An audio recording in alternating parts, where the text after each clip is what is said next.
Atención pasajeros con destino a una vida saludable. Próximo destino, columna de Ciencias Médicas a cargo del doctor Pascual Pimpinela. Un viaje con vos. El programa que te recomienda tu médico amigo de la radio.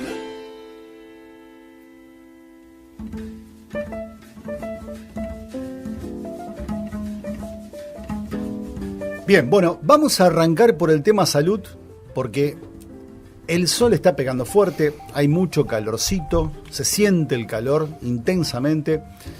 Tenemos acá al doctor Pascual Pimpinela, por eso vamos a aprovechar esa oportunidad para asegurarnos de tener un buen verano y evitar esos golpes de calor.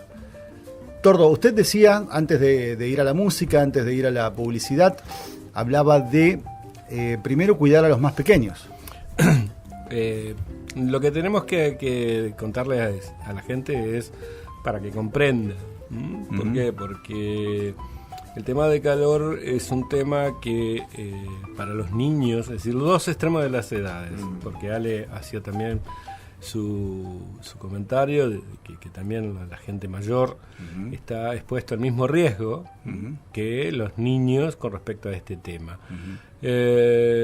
Un poco para que el oyente comprenda, porque de pronto muchas veces, digamos, la gente espera que algo pase para recién ahí poder agarrar y tomar alguna medida o algo, ¿no es cierto? Y realmente cuando aparece ya los síntomas ya es tarde con respecto a este tema. ¿Por qué?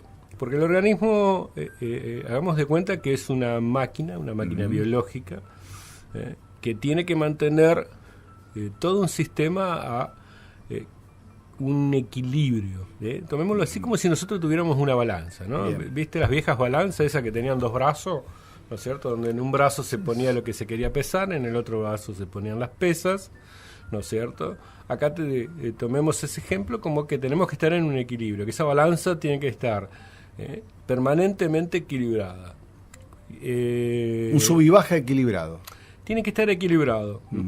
Entonces, uno de los elementos que tiene que estar equilibrado en el cuerpo es el agua. El agua es un elemento que es muy significativo para la biología, es muy significativo para el cuerpo humano, ¿no es cierto? Porque el agua es lo que media todos los metabolismos químicos que se producen en nuestro cuerpo y que hacen que nosotros podamos sostener la vida. Así como nosotros tenemos, por ejemplo, una temperatura casi constante, no lo vamos a decir en rango, vamos a decirlo en lo que comúnmente la gente lo conoce, 37 grados. Ese es el promedio. Esa constante, no, es una constante. Esa constante es un equilibrio.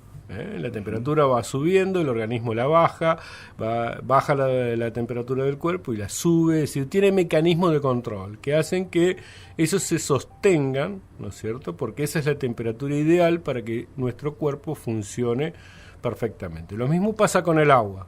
El agua ingresa al cuerpo de una manera, ingresa no solamente como lo creemos, es decir, la gente cree que solamente el agua ingresa a través de la ingesta de bebida, el agua también ingresa a través de los alimentos, principalmente los alimentos que tienen alto contenido de agua. Por eso vamos a ver que dentro de las recomendaciones es que estos alimentos sean los que en una dieta nutritiva en estos momentos de calor sean los más significativos, los que tienen alto contenido de agua. Frutas, por frutas ejemplo. Y verduras, básicamente frutas y verduras, ya lo vamos a decir bien. en el cierre del capítulo. Y por el otro lado, el organismo pierde agua. Nosotros perdemos agua a través de la emisión de la orina, es lo más frecuente con respecto al tema del agua, pero también lo perdemos a través de la piel, lo perdemos también a través de la respiración, ¿no es cierto? Entonces, en esta forma en que entra el agua y sale el agua, el organismo dentro del cuerpo tiene que tener un valor constante. Así como la temperatura de 37 grados, la cantidad de agua que tiene que tener el cuerpo tiene que estar en forma constante. Simplemente pensemos que los rangos de volumen de agua, es decir, de nuestro peso corporal, entre un 70 y un 80% es agua. Es decir, de toda la masa de elementos que tenemos en el cuerpo, entre un 70 y un 80% es agua. Entonces, fíjate lo que significa para el cuerpo el agua. Un alto contenido de agua, nuestro cuerpo, y un balance que tiene que estar siempre equilibrado. Esta balancita tiene que estar equilibrada, tanto de lo que entra como de lo que sale. Cuando aumenta la carga térmica, lo que está pasando, es decir, con el medio ambiente, ¿qué sucede? Sucede que se pierde más agua. Entonces la balanza se empieza a inclinar y el organismo tiene que tratar de compensar esa inclinación de esa balanza. Por eso aparece la sed. El mecanismo de la sed es un mecanismo producto de que estamos perdiendo agua, se concentra la sangre, eso estimula un lugar en el sistema nervioso nos manda el estímulo y nos dice, che, tengo sed, y nosotros tomamos una conducta que es ingerir agua. Entonces, esta balancita del agua, que tiene un nombre técnico, esto se llama homeostasis, es decir, ese equilibrio interno se llama homeostasis, está controlado por el sistema nervioso. Entonces, ¿quiénes son las personas que tienen su sistema nervioso todavía no desarrollado? Los niños. ¿Y quiénes tienen su sistema nervioso ya en proceso de deterioro? Los ancianos. Lo que significa que ese sistema nervioso, ¿no es cierto?, pongámoslo así entre comillas, en un extremo de la vida, es decir, en los niños, por insuficiencia, es decir, todavía no está desarrollado, en otro extremo, por déficit. Entonces, esa balancita, que con respecto al agua, no puede estar bien controlado por esta cuestión del sistema nervioso. Entonces, ¿qué sucede? Sucede que ante una determinada carga térmica, no hay un mecanismo homeostático interno, es decir, el sistema nervioso que responda enseguida con respecto a la ingesta y por lo tanto se desequilibre y se deshidrate.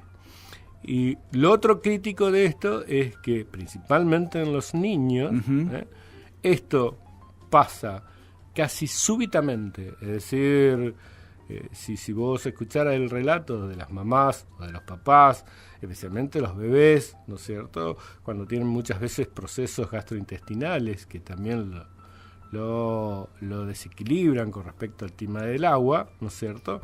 Entonces, relatan de que el bebé estaba activo, estaba con llanto, y de pronto, ¡pluf!, es como que se apagó la luz. Se desvaneció. Claro.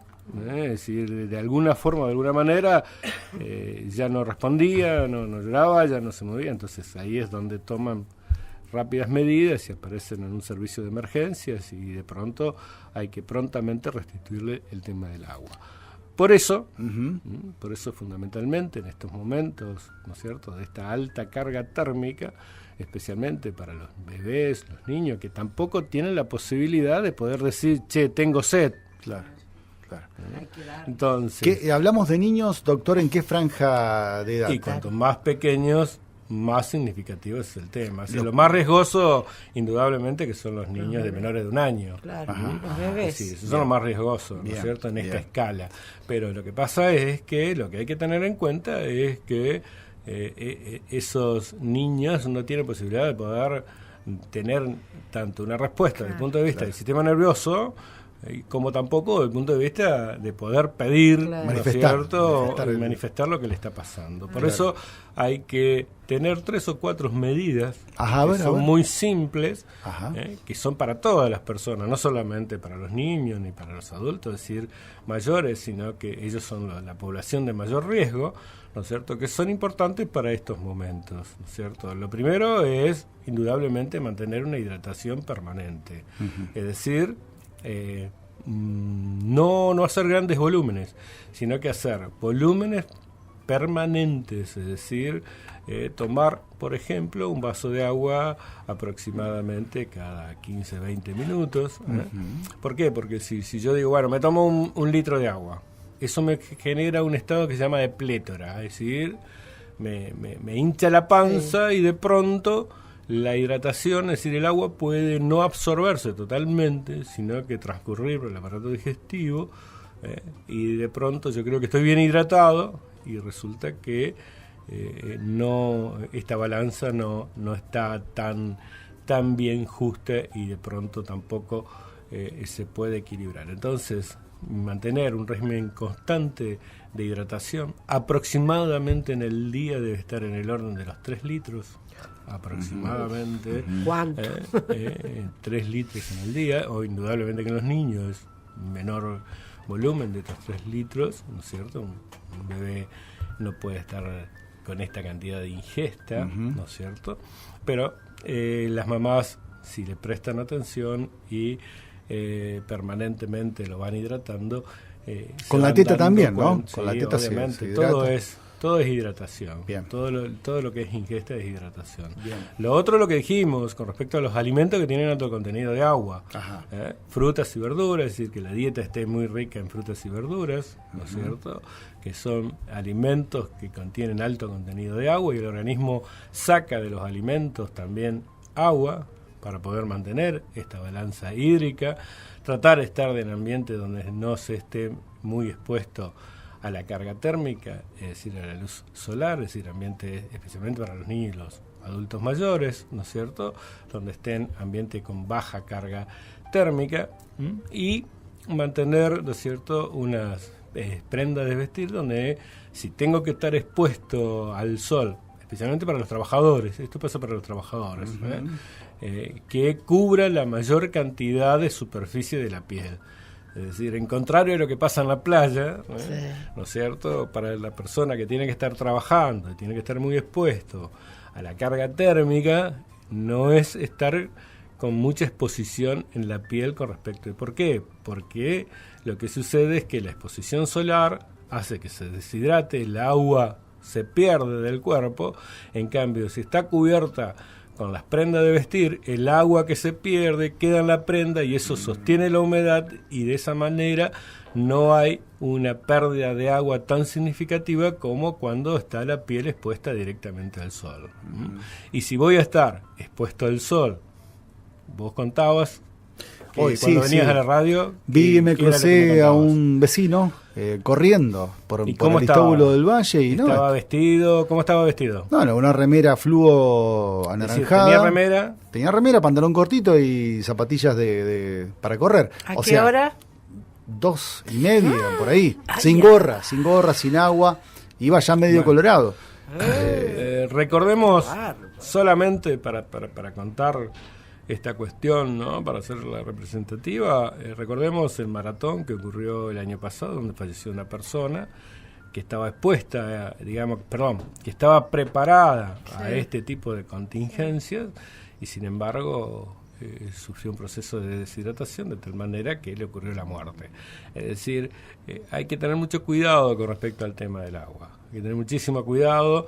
La gente especialmente que está preparada físicamente muchas veces se expone a situaciones extremas creyendo que por el hecho de estar preparado desde el punto de vista físico, una cosa es estar preparado desde el punto de vista físico, otra cosa es el equilibrio del organismo. Son dos cosas distintas. Yo puedo estar preparado físicamente, no lo estoy. Pero supongamos. No, es que el pecho se me cayó. Bien, entonces, puedo estar preparado físicamente, ¿y eso qué significa?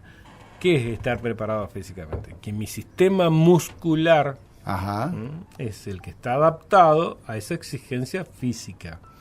No sé, si soy un tipo maratonista, va a estar preparado para Seguro. hacer esa actividad física, o si soy futbolista, va a estar preparado para eso, y así cualquier otro tipo de deporte. Pero ¿qué es lo que está preparado? Principalmente el sistema musculoesquelético.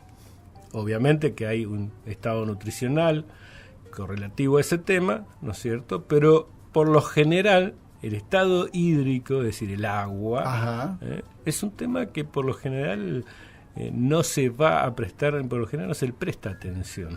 El agua no se le presta atención, se le presta la alimentación, especialmente, fíjate, las personas amateur, y vas a ver de que principalmente le presta atención a la infinidad de otras cosas menos al agua. Sabe que tiene que hidratarse, pero es un complemento. Y para el organismo es el elemento fundamental. Fíjate que tenemos el 80% de agua, así que mira qué tan importante es para un cuerpo el agua. Mucho más si haces una actividad deportiva. Por más que yo sea un atleta de alto rendimiento, tengo que tomar cuidado Obvio. de los golpes de calor, porque por más que esté preparado para correr largas distancias, a mí también me Totalmente. puede pasar que me va a pegar el calor. Totalmente, ¿no es cierto? Y aparte, sí, para cerrar el tema, y precisamente ya para el segmento medio que estás hablando, es Ajá. decir, de la gente, ya no los extremos que hemos dicho, los Ni segmentos de niños, riesgo, ni ancianos. tener mucho cuidado si de pronto aparece un estado de sofocación, es decir, cuáles son los síntomas, ¿no? Sofocación, dolor de cabeza, náuseas, vómitos, y un estado de obnubilación mental, ir prontamente al médico, a un servicio de emergencia, porque probablemente se esté justo en los límites de desequilibrarse totalmente el tema hídrico y de alguna manera poder tener consecuencias con respecto a este tema. Bien, bien, bien. Atención entonces a cuidarse, aprovechemos A beber agua. y a estar en un lugar fresquito y a no exponerse más de la cuenta. Exactamente. A ver, simplemente teniendo en cuenta este tema, ya es suficiente para que las personas se concienticen y de esta manera puedan tomar todas las medidas necesarias para que no le dañen la salud. Perfecto. 16 horas, 38 minutos. Escuchaste recién al doctor Pascual Pimpinela dándote algunos consejos para prevenir golpes de calor, evitar los efectos de este calor intenso que estamos viviendo en nuestra ciudad de Santa Fe.